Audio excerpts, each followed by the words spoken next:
જય સ્વામિનારાયણ. સમઢિયાળામાં બાળ મુકુદાજી સ્વામી બેઠા હતા, સભા ભરીને બેઠા હતા. સવારનો 9 વાગ્યાનો સમય, 9, 10, 11 એમ વાતો કરતા હશે. તો વાતો કરતા કરતા કરતા 10:30 જેવું થઈ ગયું, 11:15 થવા માંડ્યા. વાતો કરતા બાલ મુકુદાજી સ્વામી કે, એલા ભાઈ, ભગવાન સ્વામિનારાયણનો આશરો કરે ને તો આ લોકને પરલોકમાં સુખી, અને એ લાડવા ખવડાવે, લાડવા ભગવાન. તે એક જણો તરકટી હતો ને ઊભો થયો ને એને ખબર હતી કે રસોડામાં જોઈ આવ્યો હતો, ત્યાં રોટલા ને અડદની દાળ જ હતી. અને અહીંયા એમ કે છે કે જો ભગવાનનો આશરો કરે તો ભગવાન લાડવા ખવડાવે, લાડવા.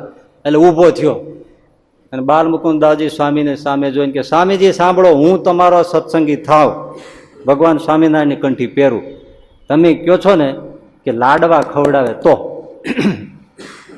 રસોડામાં અડદની દાળ ને બાજરાના રોટલા છે, અને જો તમે લાડવા ખવડાવો તો આપણે સત્સંગી થાવું. બાલ મુકુદાજી સ્વામી કે, બેસી જાઓ, લાડવા ખવડાવે જ.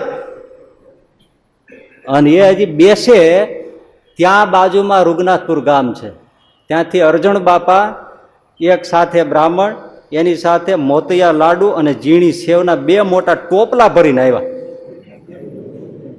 અને સભામાં આવીને દંડવત કરીને મૂક્યા. ઓલાને સુગંધ આવવા માંડી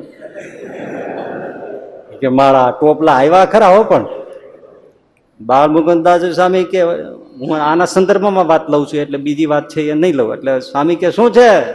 અરે મા બાપ, આમાં એકમાં મોતિયા લાડુ, બ્રાહ્મણ પાસે બંધાડાવેલા ચોખ્ખા, અને ચોખ્ખી ઝીણી સેવ. મારો સંકલ્પ છે, આજને આજ થાળમાં ધરાવો, બધા સંતોને જમાડો, અને જેટલા હરિભક્તો છે બધાને આ મોતિયા લાડુ ની સેવ જમાડો.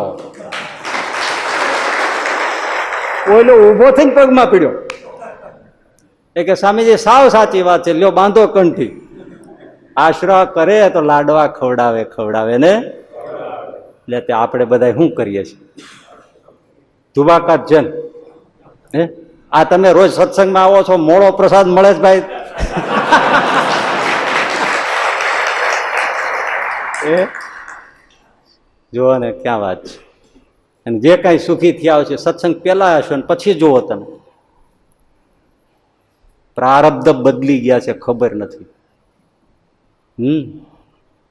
પ્રારબ્ધ બદલી જાય છે. નસીબમાં તો શું હોય, સહજાનંદ સ્વામીને આશ્રયથી થાય છે.